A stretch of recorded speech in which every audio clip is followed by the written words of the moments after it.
It turned one of Latin America's richest countries into one of its poorest. Low wages, high inflation, shortages, outages, 8 million people fleeing. If you think New York can somehow reinvent this wheel, you're in for a rude awakening. Zohran can't make your wishes come true. You're thinking of Zoltar.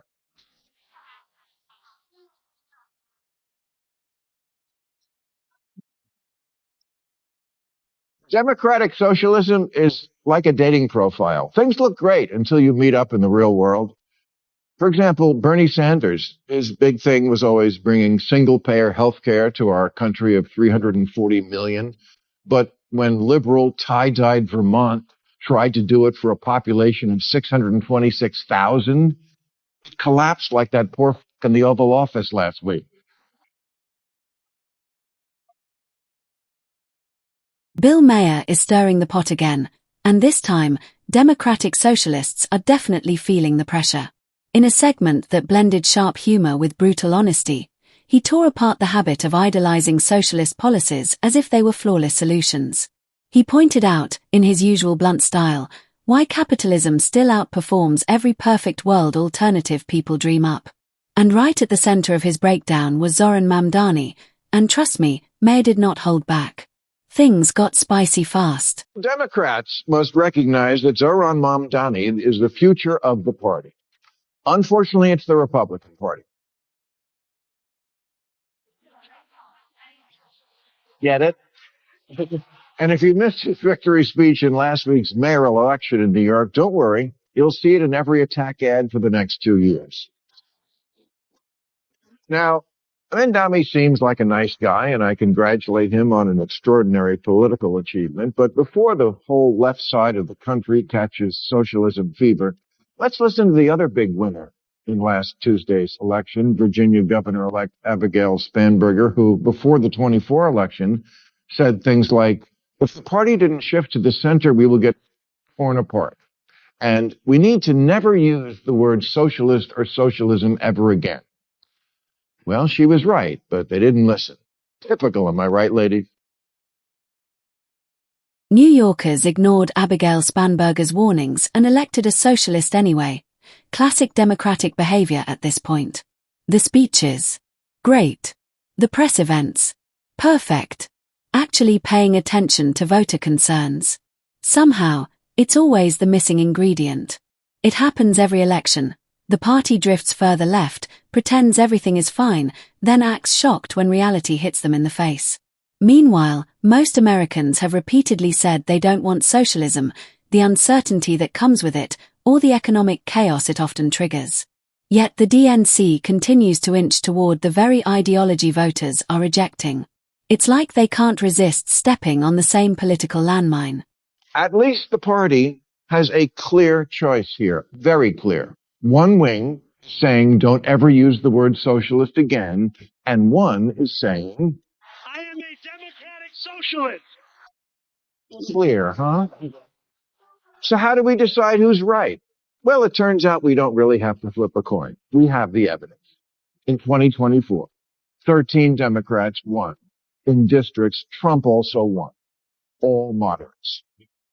This isn't rocket science. All the left-leaning think tanks have done autopsies on 2024, and they all came up with the same message. Move to the center. Even the New York Times, which did so much to promote woke politics, now says the partisans are wrong. Moving to the center is the way to win. And Democrats should recognize the party moved too far left on social issues after Obama left office. According to Bill Maher and many experienced analysts, Democrats could save themselves if they just move back to the middle. The party has gotten so wrapped up in ideological performance that it's forgotten the original appeal of liberalism. Maher's message is straightforward. Drop the endless wave of performative woke policies.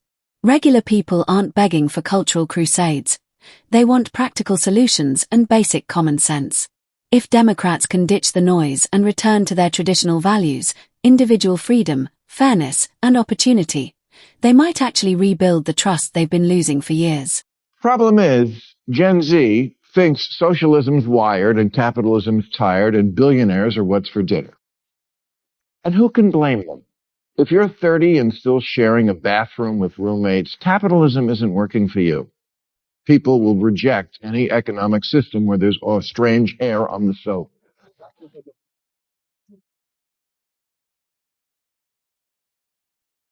No one wants to be approaching middle age and still writing their name on food before they put it in the fridge. So they're quiet quitting capitalism and texting socialism that they're down to. Thing is, socialism will fail you because socialism, to put it simply, just doesn't work and has never worked, like Kevin Federline. We've said this many times. Socialism looks like a beautiful fairy tale on paper: equal wealth, shared opportunity, nobody left behind. It's the kind of dream that grabs newcomers instantly. But outside the fantasy, the same problems always show up: human nature, lack of incentives, and corruption. Productivity drops. Power gets abused. Economies stall. These aren't theories. They're repeated outcomes throughout history. I know the kids think that stuff that happened before their appearance on the planet didn't really happen, but it did. We've run this experiment many times, and the results are always obvious. Here's capitalist South Korea at night from space. Here's socialist North Korea. Yeah. In 1990, Venezuela was wealthier than Poland. But then Poland, finally free of Soviet-style economics, went all in on capitalism. And now their economy is as big as Japan. And people there have high wages, low inflation, cars, vacations, homes. Meanwhile, Venezuela traded capitalism for Hugo Chavez's Socialism for the 21st Century, which turned out to be like socialism in the last century or any century, a mess. What's surprising is how strongly younger generations gravitate toward socialism. And once you dig into it, the reason makes sense. When something failed before they were born, it feels like outdated historical mistakes made by people who didn't know better. So they convince themselves that this time they can fix it with better intentions, better technology, or smarter planning. But the truth remains the same. Socialism doesn't fail because the wrong people ran it. It fails because the structure collapses under real human behavior. No generation, no matter how confident, can rewrite that. It turned one of Latin America's richest countries into one of its poorest. Low wages, high inflation, shortages, outages, 8 million people fleeing. If you think New York can somehow reinvent this wheel, you're in for a rude awakening. A lot of young voters in New York are about to get a harsh lesson once Zohran Mamdani starts rolling out his policies. The fantasy that they were sold free perks with no consequences is about to collide with reality. It's easy to cheer for big promises during a campaign. It's a lot less exciting when the bill lands on your doorstep.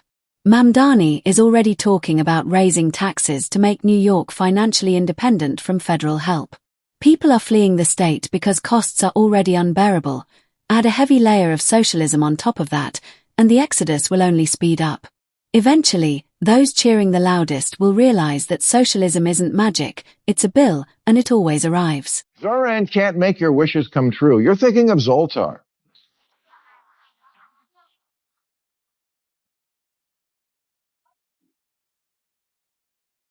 Democratic socialism is like a dating profile. Things look great until you meet up in the real world.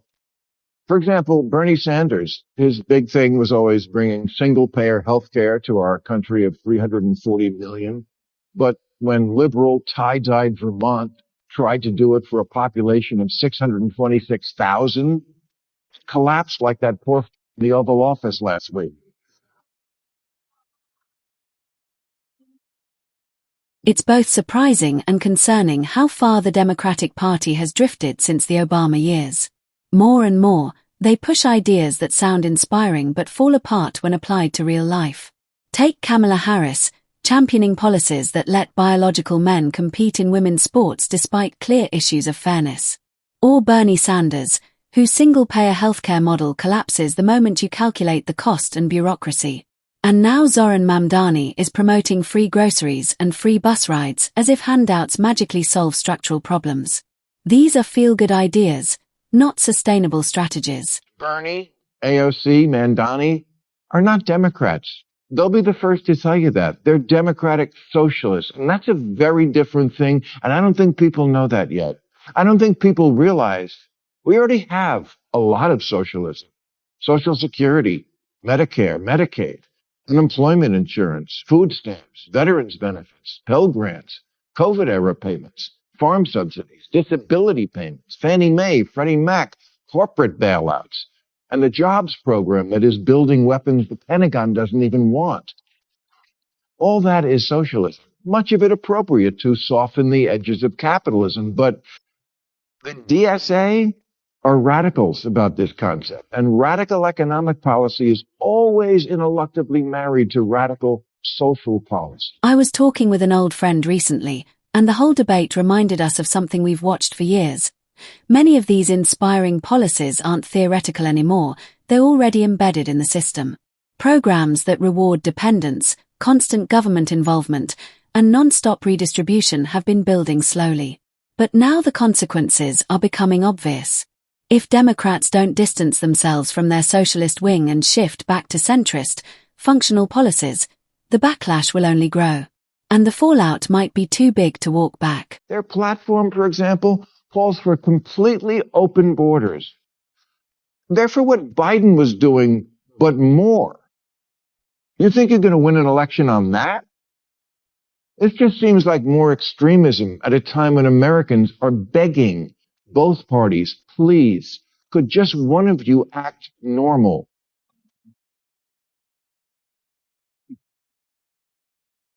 And of course, there's the border situation under the Biden administration. Kamala Harris, the so-called border czar, faced criticism from every direction. Systems were overwhelmed, oversight was weak, and planning was poor. It turned chaotic fast. But instead of owning the mess, many Democrats keep pointing at Donald Trump, calling his approach cruel. Meanwhile, the worst problems exploded under their own watch. Accountability is the one thing no one seems eager to touch. It's either defund the police or military in the streets. Either MAGA's crypto crony capitalism or city-run grocery stores. No, I don't want that. I want a Democrat who reassures me if you like your Whole Foods, you can keep your Whole Foods.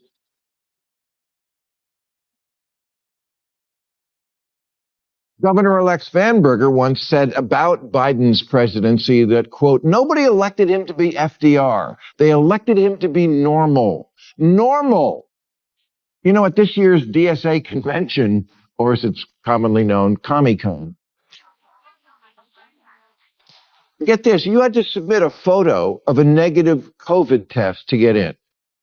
In 2025. Yeah, no one wants to do that shit again. Some of the stories coming out of socialist-leaning Democratic circles sound too ridiculous to be real, but they are.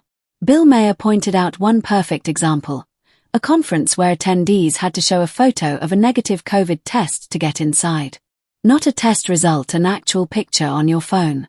It sounds like a comedy sketch, but it's exactly what happens when ideology overrides practicality. These aren't isolated moments. They're previews of what happens when unrealistic policies meet real-world pressure. From extreme restrictions to economic fantasy promises, the gap between theory and reality is becoming impossible to ignore. If Democrats want to stay relevant, they need to abandon these extremes, return to the political center, and focus on policies that actually work. Drop your thoughts in the comments below. I'd love to hear what you think. And don't forget to like, subscribe, and tap the bell for more content just like this.